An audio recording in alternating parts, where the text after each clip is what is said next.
오늘은 부활주일입니다. 예수님께서 십자가 위에서 죽으시고 3일 만에 다시 사신 부활절, 부활주일이요 부활절이기도 합니다. 모든 섭리를 통해서 우리에게 구원의 역사를 이루어 주신 하나님, 먼저 우리의 두 손을 들어서 감사합니다. 하나님 경배합니다.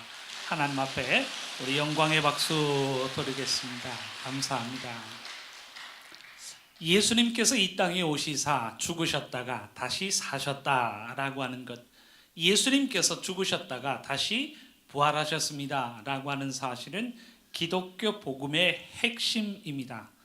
예수님께서 십자가 위에서 죽으심으로 우리의 죄를 대속하여 주셨고, 죽으신 것으로 끝나는 것이 아니라 다시금 부활하사 부활을 통하여 우리의 구주가 되셨습니다. 우리는 이 땅 위에서 믿음을 가지고 예수 그리스도의 부활하심과 예수 그리스도의 구주 되심을 증거하게 되는데, 이 두 가지의 사실이 복음의 핵심이다라고 이야기할 수 있습니다.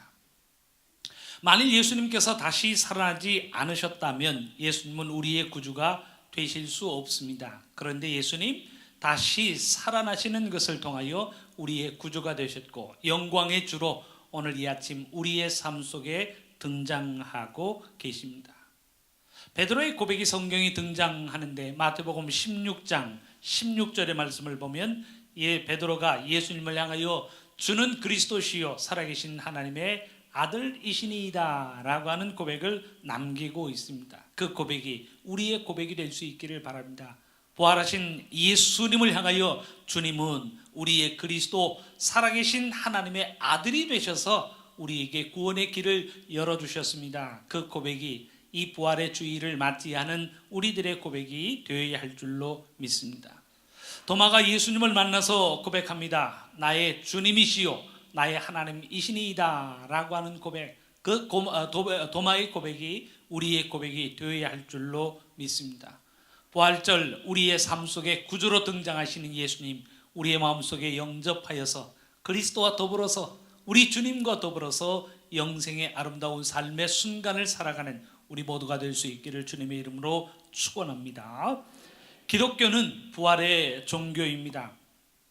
불교에서 이야기하는 환생과 기독교에서 이야기하는 부활은 전혀 다른 개념이라고 이야기할 수 있습니다. 환생이라고 하는 것은 괴로운 인생살이를 반복하면서 나타나는 과정이라고 말할 수 있습니다. 이 생에서는 사람으로 살았지만 다음 생에서는 어떤 존재로 태어날지 몰라요. 그런데 이 세상에서 사람으로 살면서도 괴로움과 어려움과 고통을 당했지만 다음 생에서도 괴로움과 어려움과 고통의 순간이 기다리고 있습니다. 이 생보다는 저 생에서 좀 더 나은 삶을 살기 위해서 이 생에서 업을 쌓고 선을 이루며 사는 것이 곧 불교의 가르침입니다. 그래서 불자들이 열심히 이 생에서의 공적을 쌓는 것도 다음 생에서 더 나은 존재, 더 귀한 존재로 태어나기 위함이라고 우리는 이야기할 수 있습니다. 그런데 기독교에서 이야기하는 부활이라고 하는 것은 이 생이 있고 저 생이 있어서 저 생에서의 더 아름다운 삶을 살기 위하여 부활로 그 세계에 나아가는 것이 아닙니다. 기독교에서 이야기하는 부활이라고 하는 것은 그야말로 죽음의 극복이요, 다시는 죽음을 맛보지 않는 그야말로 전혀 다른 존재로 탄생하는 것이 부활이라고 이야기할 수 있습니다. 죽음의 극복이라고 이야기할 수 있습니다. 전혀 다른 삶의 차원, 지금은 육신 안에 갇혀서 제한적이고 한계를 안고 살아가는 삶의 모습을 가지고 살아가지만 우리는 부활의 단계를 통하여 전혀 다른 삶의 차원으로 나아간다라고 하는 사실을 말씀을 통하여 깨닫게 됩니다. 성경에서 이야기하는 부활의 존재가 어떤 특성, 어떤 모습을 갖는가라고 하는 것에 대해서 성경은 가르치고 있습니다. 이 부활체는 영도 아니라는 사실을 예수님 말씀하십니다. 예수님이 제자들을 향하여 나를 만져봐라. 영은 뼈와 살이 없지만 나는 뼈와 살이 있다. 나를 만져봐라 라고 말씀하십니다. 제자들에게 먹을 것을 좀 다오라고 하시면서 그 먹을 것을 먹고 계십니다. 살아생전 가졌던 못자국도 가지신 채로 예수님 부활하고 계십니다. 살아생전 찔렸던 옆구리에 창자국을 가지고 제자들에게 그 못자국과 창자국을 내어 보여주고 계십니다. 사람들이 부활하신 예수님을 볼 때 그 모습을 알아보고 예수님의 음성을 알고 있는 그 모습으로 예수님 부활하고 계십니다. 그러시면서도 인간의 육체가 가지고 있는 한계를 뛰어넘고 계시는 모습을 우리에게 보여주고 계십니다. 문이 잠겨 있는 동안에도 예수님 그 방 안에 들어오고 계십니다. 나중에는 하늘로 공중 들림을 받고 있는 모습을 우리에게 보여주고 계십니다. 요한계시록 21장의 말씀을 보면 더 이상 죽음도 없고 더 이상 아픔도 없는 그 아름다운 하나님의 나라가 우리를 위해서 준비되었다는 사실을 기록하고 있습니다. 인간의 몸을 가지고 있는 존재들이 그저 하나님의 나라에 들어가기만 하면 그 장소의 특성상 더 이상 죽음이 없고 아픔이 없고 고통이 없는 것일까라고 하는 질문을 던져볼 수도 있겠습니다. 그러나 성경의 가르침대로 한다면 부활로 옷 입은 자가 더 이상 고통이 없고 아픔이 없는 그 아름다운 하나님의 복을 누리게 된다는 사실을 이야기하고 있습니다. 근데 말씀을 자세히 보니 하나님의 나라에서만 죽음이 없어지는 것이 아닙니다. 영벌의 현장인 죽음에서도 더 이상 죽음이 나타나지 않는다는 사실을 이야기하고 있습니다. 영벌에 떨어진 자들이 죽고자 하여도 죽을 수 없는, 하나님의 나라에서만 죽음이 없는 것이 아니라 지옥에서도 스올에서도 죽음의 문제가 나타나지 않는다는 사실을 가르치고 있습니다. 영벌에 떨어진 자가 죽고자 원해도 죽을 수가 없어요. 지옥에 떨어진 자가 자신의 삶을 마감하는 순간이 다가오지 않는다는 사실을 말씀은 가르치고 있습니다. 왜일까요? 하나님의 나라에서뿐만 아니라 지옥에 던져지는 자들도 부활을 통하여 죽음의 문제를 극복하였다는 사실을 우리에게 이야기하고 있습니다.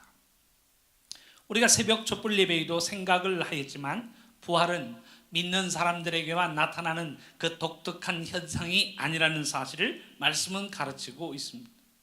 믿음이 있건 없건, 하나님을 바라보며 살았건 하나님을 바라보지 않으며 살았건, 말씀 안에 살았건 말씀 밖에 살았던 모든 사람들에게 나타나는 삶의 한 현상으로서 우리의 삶에 부활의 사건이 나타난다는 사실을 이야기하고 있습니다.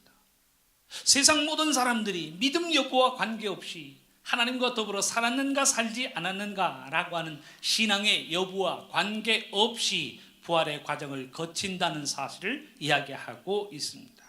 단 차이점이 있어요. 모든 사람들에게 부활이 일어나지만 어떠한 차이점을 이야기하고 있습니다. 믿음으로 산 사람들, 하나님의 말씀을 부여잡고 선을 이루며 산 사람들은 생명의 부활이 나타나지만 믿음으로 살지 못한 사람들, 말씀에 순종하지 못하여 악을 행한 사람들에게는 심판의 부활이 나타난다는 사실을 이야기하고 있습니다. 요한복음 5장 29절의 말씀이 선한 일을 행한 자는 생명의 부활로 악한 일을 행한 자는 심판의 부활로 나오리라. 세상 모든 사람들이 부활의 과정을 거치지만 중요한 것은 내게 일어나고 있는 부활이 생명의 부활인가 아니면 심판의 부활인가 라고 하는 것으로 구분되어진다는 사실이에요. 생명의 부활로 옷 입은 자는 하나님이 준비하신 그 아름다운 하나님의 나라로 인도되어집니다. 하나님께서 준비하신 구원과 영생의 아름다운 삶의 순간이 그들을 위해 준비되어져 있습니다. 하나님과 더불어 살아갑니다. 하나님께서 주시는 복과 은혜 가운데 밝고 즐겁고 하나님을 경배하는 삶을 살아가게 됩니다. 하지만 하나님을 인정하지 않고 말씀 밖에서 산 사람들은 심판의 부활로 옷 입습니다. 그들은 하나님께서 준비하신 영벌 속으로 버림을 받게 됩니다. 거기는 고통과 괴로움뿐이 이 세상이에요. 빠져나오려고 해도 빠져나올 수가 없습니다. 죽으려고 해도 죽을 수 없는 세상입니다. 죽을 수 없는 부활체의 몸으로 영벌 속에 던져졌으니 끝나지 않는 지옥의 형벌을 당할 수밖에 없다는 사실을 우리에게 경고하고 있습니다. 그러니 부활은 모든 사람에게 일어나는 것인데 문제는 생명의 부활인가 심판의 부활인가 라고 하는 것을 질문해야 하는 것입니다. 우리는 오늘의 본문을 지난주에도 생각을 하였습니다. 기억나시는가요? 제목이 버려야 합니다 라고 하는 제목으로 예수 그리스도의 은혜와 하나님의 은혜의 아름다움에 참여하기 위해서 우리의 버려야 할 것이 무엇인가 라고 하는 것을 생각하였습니다. 사도 바울의 고백도로 한다면 그리스도를 아는 지식이 가장 고귀하고 거룩하기에 다른 모든 것들을 배설물처럼 버렸다라고 하는 사실을 고백하고 있습니다. 믿음 생활에 있어서 버리는 것이 중요한 것이 무엇인가요? 버려야 얻을 수 있기 때문에 오늘 부활하신 예수님도 십자가 위에 죽으심을 통하여 부활하고 계십니다. 죽어야 산다라고 하는 성경의 가르침 때문입니다. 버리지 않는다면 얻을 수 없고 출발하지 않는다면 도착할 수 없습니다. 포기해야 얻고 죽어야 부활한다는 사실을 우리는 생각하였습니다. 오늘 본문을 통해서 우리가 생각하기를 원하는 내용은 부활의 소망입니다. 결론을 먼저 말씀드리면 예수님이 부활하신 것처럼 우리의 삶에도 부활의 아름다운 역사, 생명의 부활의 역사가 나타나질 줄로 믿습니다. 11절의 고백을 보면 어떻게 해서든지 죽은 자 가운데서 부활에 이르려 하노니 라고 사도 바울은 고백하고 있습니다. 우리의 바라는 바가 무엇인가요? 예수님 부활하신 것처럼 우리도 하나님의 은혜 가운데 부활하기를 원합니다. 예수 그리스도의 부활에 동참하는 것이 그리스도 안에서 하나님께서 우리에게 주시는 상이 무엇인가요? 곧 부활의 은혜로 옷 입고 하나님의 나라, 그 아름다운 나라에 하나님께서 여시는 구원의 잔치에 참여하는 것이 우리가 믿음 안에서 바라는 내용이 아닌가요? 혹시 이 세상에 미련을 두고 계시는 분 계신가요? 내가 하나님 잘 믿어서 이 세상에서 100세, 200세, 300세 누리며 장수하기를 원합니다. 내가 예수님 잘 믿어서 이 세상에서 갑부로 살기를 원하고 이 세상에서 즐겁게 살기를 원합니다 라고 하는 것으로만 우리의 희망을 삼고 목표를 삼는 사람들이 계신가요? 우리가 믿음 안에서 바라보는 바는 이 세상이 아니라는 사실을 말씀은 가르치고 있습니다. 이 세상을 바라보고 이 세상을 희망하는 것이 아니라 저 하나님의 나라를 희망합니다. 저 하나님의 나라에서 하나님과 더불어 살아가기를 우리는 소망하며 살아갑니다. 하나님과 더불어 살아야 한다는 거예요. 생명의 부활로 옷 입어야 한다는 것입니다. 더 이상 고통이 없고 사망이 없는 곳에서 하나님의 영생을 누리며 살아가는 것이 우리의 꿈, 우리의 희망, 우리의 바라는 바의 소망이라는 사실을 이야기하고 있습니다. 그것이 14절에서 말하고 있는 하나님이 위에서 부르신 부름의 상이라는 사실을 우리에게 이야기하고 있습니다. 결국 믿음으로 산다라고 하는 것은 무엇인가요?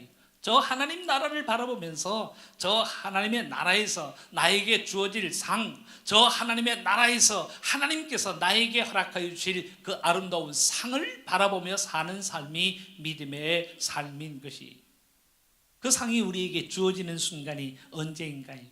곧 우리들도 죽고 부활하는 부활의 순간이요, 부활의 은혜가 하나님의 상이라는 사실을 우리에게 가르치고 있습니다.